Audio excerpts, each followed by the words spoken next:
Buenas noches, soy Viviana Álvarez, bienvenidos a Azteca Opinión. Hoy en Contexto, Jaime Sánchez Uzarrey conversa sobre el Sistema Nacional Anticorrupción con Viridiana Ríos, directora del Observatorio Económico de México, ¿Cómo vamos? Héctor Astudillo, candidato por el PRI al gobierno de Guerrero, nos platica en Cámara Libre con Lili Telles cuáles son para él los principales aspectos que se deben atender en este estado. ¿En qué se están basando los partidos políticos para sus campañas? ¿Las encuestas y sondeos tuvieron que ver en las propuestas que estamos viendo y escuchando? Francisco Abundis, director de Parametría, nos tiene estas respuestas y más en Periférico 1313 con Luis Carlos Ugalde y José Antonio Crespo. Ahorrar es importante porque se establece una reserva para el futuro. El licenciado Narciso Campos Cuevas, titular de Banca de Valores y Ahorro de la Secretaría de Hacienda, nos habla del sistema reformado y las posibilidades de expandir el crédito a los segmentos de la población de menor ingreso. Esto hoy en La Billetera. No se pierda todo lo que tenemos preparado para usted en Azteca Opinión. Y si no puede ver o quiere revivir alguno de nuestros programas, recuerde que siempre lo puede hacer a través de nuestras redes sociales.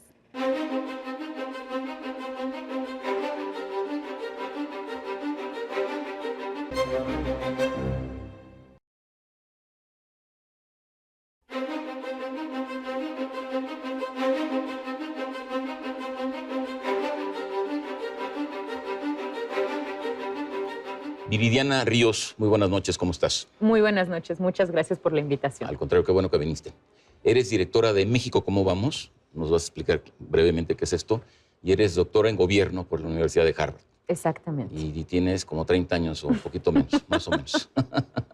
Bueno, pero no es el caso. Antes que nada, Viridiana es un nombre que tiene que ver con una película de Luz Buñuel que hizo época, cuya actriz principal era Silvia Pinal. Claro. ¿Por eso viene tu nombre? Sí, a razón de ello, exactamente. Bueno, Viridiana, ¿qué es México, cómo vamos? México, ¿cómo vamos? Es un colectivo de investigadores. Lo que hicimos fue reunir a 50 expertos en economía y en política pública que ya realizaban investigaciones sobre México, pero cuyas investigaciones no habían quedado traducidas al lenguaje de la prensa, de los tomadores de decisiones. Ya. Entonces nos reunimos para crear un panel de indicadores que sencillamente le dijera a los individuos, a todo ciudadano, cómo va avanzando la economía a nivel nacional. Es como una federación de investigadores. Exacto. Porque no todos trabajan en México, ¿cómo vamos? No, estamos afiliados con México, ¿cómo vamos? Y creamos este panel de indicadores, que son 10 indicadores que nos dice de manera rápida, puntual y en tiempo real cómo va avanzando la economía. Enumerados. Exacto, cómo va avanzando la economía, estado por estado. Economía, y luego, ¿qué más? Crecimiento económico, generación de empleos, productividad, Estado de Derecho, inversión. Bueno, tenemos una serie de indicadores. A ver, por ejemplo, Estado de Derecho. Fíjate que en Estado de Derecho hemos experimentado mejoras en algunos estados. El problema del Estado de Derecho es que no es una variable que esté... ¿Cómo lo mides? Lo medimos a partir de una variable que es seguridad. Lo Ya. medimos a partir del robo de autos porque nos hemos dado cuenta que el robo de autos es el único delito... ¿Pero eso no sería más bien inseguridad y violencia que Estado de Derecho? Digo, Pues es parte de... la impunidad es la principal causa del crimen. Entonces es por ello que nosotros decidimos tomar esta variable de seguridad y ponerla ahí. A ver, impunidad. Impunidad no medimos. Impunidad no miden. No, lo que medimos es el robo de autos porque Ya. Consideramos que es una variable Que te da un directamente indicador. relacionada con la impunidad, claro. Ahora, pero vamos a otro tema que te es muy cercano, entiendo. Es el asunto, se aprobó la ley anticorrupción, es un sistema efectivo. ¿Lo puedes describir en 5 palabras? ¿Por qué es bueno y por qué va a tener un cambio? Coordina instituciones federales que ya existían anteriormente, pero que no tenían la capacidad plena para funcionar de manera autónoma. Una de las principales virtudes que tiene el sistema es que le permite a la Auditoría Superior de la Federación auditar a los estados. Los Auditorías Superiores de la Federación es uno. ¿Qué más? Secretaría de la Función Pública, Que ya existe, pero que va a tener nuevas facultades. que va a tener además un secretario que va a estar ratificado por el Senado, a diferencia de anteriormente que era seleccionado por el ¿Y la tercera presidente. institución? El Tribunal Fiscal. Se le conoce como el Tribunal Fiscal, que ahora va a tener un área especializada, este tribunal, para casos de corrupción. En el caso, efectivamente, de la administración pública. Exactamente, y la cuarta institución es la Fiscalía Especializada para la Lucha contra la Corrupción, que se creó hace poco y que va a formar parte de este ámbito de 4 instituciones que de forma coordinada van a luchar contra la corrupción. La Fiscalía va a depender del Procurador General. Exactamente. El nombra al fiscal. Exactamente. Ya. Ahora, el gran problema de esto es que todavía estamos hablando de algo hipotético. Es hipotético porque esto no se puede aprobar hasta que se apruebe en 17, en el 50% más 1 de los congresos estatales de México. Lo cual es muy relevante por 2 razones. Porque los índices de corrupción, tengo entendido, son mucho más altos en los estados que en la federación. Y porque además hay interés clarísimo de parte, por ejemplo, de los gobernadores de no someterte a este control que bueno, es claro que en el caso, por ejemplo, de los recursos públicos, va a permitir que la federación tenga un control, una fiscalización mucho más amplia que la que tenía, ¿no? Exactamente. Entonces, muchos de los gobernadores están apelando al federalismo, diciendo que el Sistema Nacional Anticorrupción pisotea el federalismo, cuando en realidad nosotros nos preguntamos, bueno, ¿cuál será la verdadera razón que está detrás de que no se quiera aprobar el Sistema Nacional Anticorrupción en todos los estados de manera expedita? Así que creamos en México, ¿cómo vamos? Un instrumento. Se llama el anticorruptómetro. El anticorruptómetro lo que hace es medir el número de días, horas, minutos y segundos en que no se ha aprobado el Sistema Nacional Anticorrupción en cada uno de los estados. ¿Ah, sí? Exacto. Entonces tú puedes ver el mapa y lo puedes ver al día de hoy todo en rojo porque nadie ha hecho su chamba de aprobarlo todavía en los estados. Pero puedes ver el reloj contando y en el momento en que algún estado lo apruebe, ese estado se va a poner en verde. La intención es hacer notar que este es un trabajo de todos. ¿Dónde podemos consultar eso? ¿Dónde podemos ver los Estados Unidos? www.mexicocomovamos.mx. Otra vez, www.mexicocomovamos.mx. Ok. Tú te metes y entonces ahí va a estar el anticorruptómetro. Exactamente. Pero el anticorruptómetro tiene una acotación necesaria, ¿no? Que hay que precisar. No todos los estados van a someter a votación en sus legislaturas al mismo tiempo esta ley federal. Todos tienen la responsabilidad de someterla porque se debe aprobar en al menos el 50% más uno de los estados. Pero no todos comienzan el mismo día, digamos, ¿o sí? Pues no, por eso estamos haciendo presión, porque era para ayer. El Sistema Nacional Anticorrupción, el hecho de que lo estemos aprobando ahorita y Pero que se vaya a acaba de tomar, aprobar.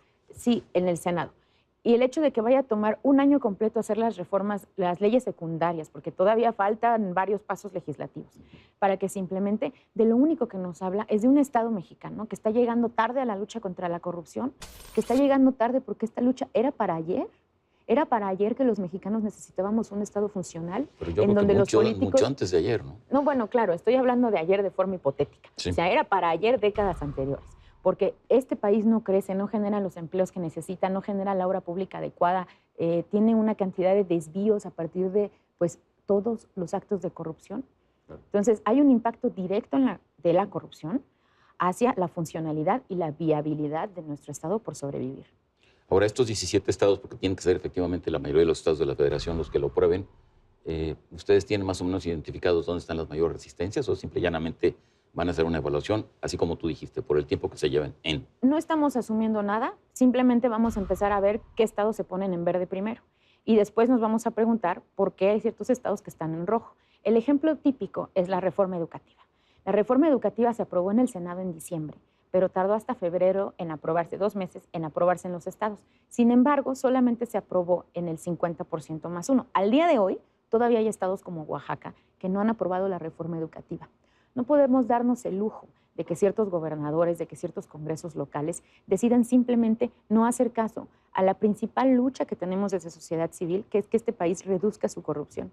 Ahora, como quiera que sea, sean 32 o sean 17 los que la aprueben, el hecho es que una vez aprobada por estos 17 se vuelve una ley federal y se pone en operación. Ahí no hay para atrás. Hayas querido o no hayas querido. Pero lo que sí demuestras es tu voluntad política. Es tu voluntad política para hacer de este problema un problema frontal en la agenda de tu Estado. ¿Y por qué nos ponen en ese anticorruptómetro una entrevista inicial con cada uno de los gobernadores que aparezcan en el Estado diciendo, bueno, mi compromiso es totalmente a favor, o pues yo no sé, esto viola la soberanía del Estado, en fin? ¿Por qué no hacen esto para completar yo creo que mapa? Yo creo que esa es una excelente idea. Vamos a tratar de llevarlo a cabo y de empezar a contactar a los gobernadores, porque, bueno, finalmente también hay que acotar. No es solamente el gobernador, es el Congreso local. Muchas veces el Congreso local sí está pues, relativamente controlado por el gobernador porque son del mismo partido, pero muchas veces no. Entonces también hay que acotar. Básicamente es el Congreso local el que tiene que aprobarlo. Sí, pero yo creo que sí, en la mayoría de los estados el gobernador sí tiene normalmente una ascendencia fuerte. Habría que, bueno, pues eso sería importante también establecerlo en ese mapa, ¿no? Pues mira, en el anticorruptómetro tú puedes ver claramente el nombre del gobernador que no ha hecho su chamba, el nombre del gobernador que sí ha hecho su chamba y también la fracción parlamentaria principal que ocupa el Congreso local. De forma que veamos que es una responsabilidad compartida. Aquí el punto del anticorruptómetro es que es un cronómetro que nos hace notar que esto es inminente, que se debe aprobar ya, que los candidatos no podemos seguir esperando a que nos digan Los ciudadanos, perdón, no podemos seguir esperando a que nos digan los candidatos que lo quieren hacer. Tiene que hacerlo la clase gobernante y la élite política hoy. De acuerdo. Ahora, hay evaluaciones de cuánto cuesta la corrupción en México. Yo he visto varias. ¿Tú tienes Sí. alguna que lo tengas presente? México, ¿cómo vamos? Realizó un estudio sobre cuál es el costo de la corrupción a nivel nacional. Nos dimos cuenta, con datos del Fondo Monetario Internacional, que en países corruptos típicamente se pierde cerca del 5% de la inversión extranjera directa porque los capitales no llegan. Básicamente el país no es atractivo a los capitales extranjeros. Cuando tú contabilizas este 5%, ¿en qué se traduciría en México? Esa es la estimación del fondo. Esa es la estimación del fondo. 5% menos inversión en los países corruptos. Viene a partir de un paper académico muy conocido. Cuando tú contabilizas este 5%, ¿qué significaría para México? En 2014 significaría la pérdida de 1.100 millones de dólares de inversión extranjera directa. Ahora, ese no es... Ahora, estás contabilizando la pérdida en términos de la inversión extranjera, pero habría que contabilizar la pérdida en términos de los empresarios mexicanos, cuánto supuesto. tienen que pagar para aceitar esa maquinaria corrupta que les permite trabajar. Claro, y no solamente eso, sino también contabilizar el verdadero costo de la corrupción, que es que no podemos generar obra pública o bienes de calidad y que tenemos obra pública que es extremadamente cara. El gran problema de la corrupción es que te genera un sobreprecio. Te genera un sobreprecio porque si las licitaciones no se hacen de forma adecuada, no se le está dando la obra pública a la persona que tiene más capacidad para hacerlo de manera más efectiva, sino a la persona que tiene mejores conexiones. Entonces, aquí el gran problema de la corrupción también tratamos de medirlo a nivel local. Asumimos que el 15% de cualquier costo de la obra pública, supongamos que el 15% de la obra pública se pierde a raíz de sobreprecios, moches, etc. Dicen que hasta el 30% en ocasiones, ¿no? Supongamos 15% para ser conservadores. Eso significa que en 2014 se perdieron 84,000 millones de pesos solamente por el costo de la obra pública. No se perdieron, alguien se los embolsó. Alguien se los embolsó, pero no los mexicanos no lo vimos traducido en una obra pública de calidad. ¿Cómo ponemos este dato en perspectiva? No sé si recuerdes, pero a inicio de este año el secretario de Hacienda nos dijo que iba a haber un recorte presupuestal de cerca de 124,000 millones de dólares. Millones de pesos. Esto quiere decir que si nos hubiéramos ahorrado los 80,000, el recorte hubiera tenido que ser solamente 30% de lo que fue. Entonces, no hay mejor forma de ahorrar, no hay mejor forma de tener unas finanzas públicas sanas, ahora que el precio del petróleo va cayendo y que nos tenemos que ajustar el cinturón, que reducir la corrupción. María, se está acabando el tiempo y hay un tema que me parece igualmente relevante en este asunto. Y es esta corrupción que tú estás hablando de contubernio entre empresarios privados y funcionarios públicos en cuanto a la obra pública, tiene que ver también con las campañas, ¿no? Son campañas extremadamente caras, así como las financia el Estado, pero también hay estudios que muestran que estas campañas son en realidad mucho más costosas, que este dinero fluye por otros lados, que esto establece relaciones de deuda o de compromiso de un gobierno futuro con determinados grupos de empresarios, de tal manera que el mismo espacio político, las campañas electorales, se han vuelto un elemento que favorece y alienta sistemáticamente la corrupción. Por supuesto.